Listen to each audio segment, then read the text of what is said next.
এই ভিডিওতে ডায়াগোনালাইজেশন কাকে বলে সেটি নিয়ে আমরা আলোচনা শুরু করছি। একটি 2x2 ম্যাট্রিক্স ধরা যাক ABCD। এই ম্যাট্রিক্স থেকে শুরু করে যদি আমরা এমন একটি ম্যাট্রিক্সে উপনীত হই যেটি হলো λ1 0 0 λ2, তাহলে পরে সেই প্রক্রিয়াটিকে আমরা বলবো ডায়াগোনালাইজেশন। এখানে ABCD এই ম্যাট্রিক্সটি হলো নন ডায়াগোনাল। তার কারণ হচ্ছে অফ ডায়াগোনাল এলিমেন্ট শূন্য নয়, যেমন B এবং C। আর এই ম্যাট্রিক্সটি হলো ডায়াগোনাল ম্যাট্রিক্স, কারণ এখানে অফ ডায়াগোনাল এলিমেন্টগুলি সবই শূন্য। অর্থাৎ যে প্রক্রিয়ার মাধ্যমে একটি নন ডায়াগোনাল ম্যাট্রিক্সকে ডায়াগোনাল ম্যাট্রিক্সে রূপান্তরিত করা হয় সেই প্রক্রিয়াটির নাম হলো ডায়াগোনালাইজেশন। অর্থাৎ আমরা বলতে পারি যে process of making a matrix diagonal is called diagonalization. এই প্রক্রিয়াটি অন্য একটি নামেও পরিচিত, সেটি হলো প্রিন্সিপাল অ্যাক্সিস ট্রান্সফরমেশন। এটি একটি আসলে চেঞ্জ অফ বেসিস। ঠিক যেরকম একটি ভেক্টরকে প্রকাশ করা হয় বেসিসের মাধ্যমে, এখানে বেসিস বলতে ইউনিট ভেক্টরকে বোঝানো হচ্ছে, ঠিক সেরকম একটি ম্যাট্রিক্স যেমন ABCD তাকে প্রকাশ করা হয় একটি বেসিসের মাধ্যমে। একটি ভেক্টরকে ইউনিট ভেক্টরের মাধ্যমে প্রকাশ করা হয়। যদি ইউনিট ভেক্টরগুলি আমরা পাল্টে দিই, অর্থাৎ একটা ভিন্ন সেট অফ ইউনিট ভেক্টরস আমরা যদি চুজ করি, তাহলে পরে ভেক্টরের যে এক্সপ্যান্ডেড ফর্মটা বা রূপটা সেটিও পাল্টে যায়। অর্থাৎ বেসিস চেঞ্জ করে বা set of unit vectors change করে আমরা একটি ভেক্টরকে বিভিন্ন রূপ দান করতে পারি। ঠিক সেরকম একটি ম্যাট্রিক্স যেমন ABCD, তার এই যে গঠন বা রূপ সেটি সে প্রাপ্ত হয় একটি বেসিসের জন্য, এবং সেই বেসিসটি যদি পাল্টে দিই তাহলে পরে ওই ম্যাট্রিক্সের রূপটিও বা গঠনটি বা কাঠামোটিও পাল্টে যায়। সেই জন্যেই আমরা বলতে পারি যে ডায়াগোনালাইজেশন হলো একটা চেঞ্জ অফ বেসিস। আমরা এই বিষয়টি নিয়ে এই কোর্সে আলোচনা করব না। আমরা শুধু কিভাবে একটা ম্যাট্রিক্সকে ডায়াগোনালাইজ করা হয় সেটি নিয়ে আলোচনা করব। স্পষ্টত নন ডায়াগোনাল ম্যাট্রিক্সের ফর্মটি বা রূপটি হলো জটিল, কারণ সেখানে অফ ডায়াগোনাল এলিমেন্টগুলি সবাই শূন্য নয়।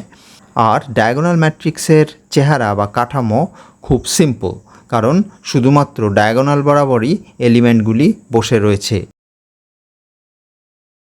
এটিও বোঝা যাচ্ছে যে নন ডায়াগোনাল ম্যাট্রিক্সের পরিবর্তে একটি ডায়াগোনাল ম্যাট্রিক্স নিয়ে কাজ করাটা অনেক সহজ। সেই জন্যেই নন ডায়াগোনাল ম্যাট্রিক্সকে আমরা ডায়াগোনাল ম্যাট্রিক্সে রূপান্তরিত করি। আমরা এবার যেটি আলোচনা করব সেটি হলো প্রসেস অফ ডায়াগোনালাইজেশন। অর্থাৎ একটি নন ডায়াগোনাল ম্যাট্রিক্সের ডায়াগোনাল রূপ কিভাবে প্রদান করা হয়। যে ম্যাট্রিক্স নিয়ে আমরা আলোচনা শুরু করছি সেটিকে A ম্যাট্রিক্স বলছি, এবং তার এলিমেন্টগুলি হলো ABCD। অর্থাৎ একটি 2x2 ম্যাট্রিক্স নিয়ে আমরা আলোচনা শুরু করছি। আগেই বলা হয়েছে যে একটি ম্যাট্রিক্সকে আমরা অপারেটর বলতে পারি। একটি অপারেটরের আইগেন ভ্যালু ইকুয়েশন কাকে বলে, অর্থাৎ eigen value equation of an operator, সেটি আমাদের প্রথমে জেনে নিতে হবে। DDX এটি একটি অপারেটর। এটি e⁻3x এর উপর কাজ করে e⁻3x কে ফিরিয়ে দিচ্ছে, এবং এর আগে একটি কনস্ট্যান্ট 3 বসছে। আবার DDX x² উপর অপারেট করলে 2x আমরা পাচ্ছি। এখানে লক্ষণীয় যে আমরা কিন্তু x² ফেরত পাচ্ছি না, অর্থাৎ x² একটি ভিন্ন ফাংশনে রূপান্তরিত হচ্ছে। এই প্রথম যে ইকুয়েশনটি, এই ইকুয়েশনটি গুরুত্বপূর্ণ এবং বহুল ব্যবহৃত ফিজিক্সে। গুরুত্বপূর্ণ কেন? তার কারণ হচ্ছে যে ফাংশনের উপর এটি অপারেট করছে সেই ফাংশনটি আবার ফেরত পাচ্ছি। এটি হলো এই ইকুয়েশনের বৈশিষ্ট্য। সেই জন্য এটিকে বলা হয় eigen value equation of the operator DDX।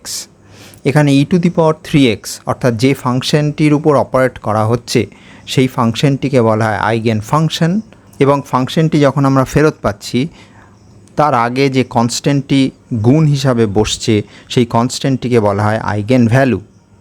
অন্যদিকে এই ইকুয়েশনটি গুরুত্বপূর্ণ নয়, কারণ এখানে ফাংশনটি যার উপর অপারেট করা হচ্ছে সেই ফাংশনটি নষ্ট হয়ে যাচ্ছে, ফাংশনটি আমরা ফেরত পাচ্ছি না, সেই জন্যে it is not an eigen value equation.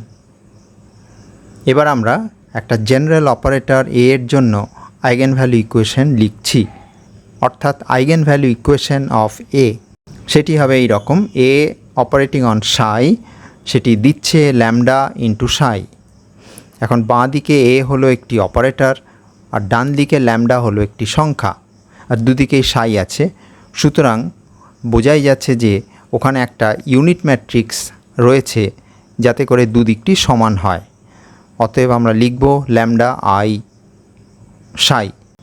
এখানে এ হলো আইগেন অপারেটর, সাইকে বলা হয় আইগেন ফাংশন অথবা আইগেন ভেক্টর, এবং এটি হলো একটি কলাম ম্যাট্রিক্স। যদি এ অপারেটরটি 2x2 ম্যাট্রিক্স হয় তাহলে পরে সাই হবে 2x1 কলাম ম্যাট্রিক্স, যার এলিমেন্টগুলি আমরা ধরছি এক্স ওয়াই।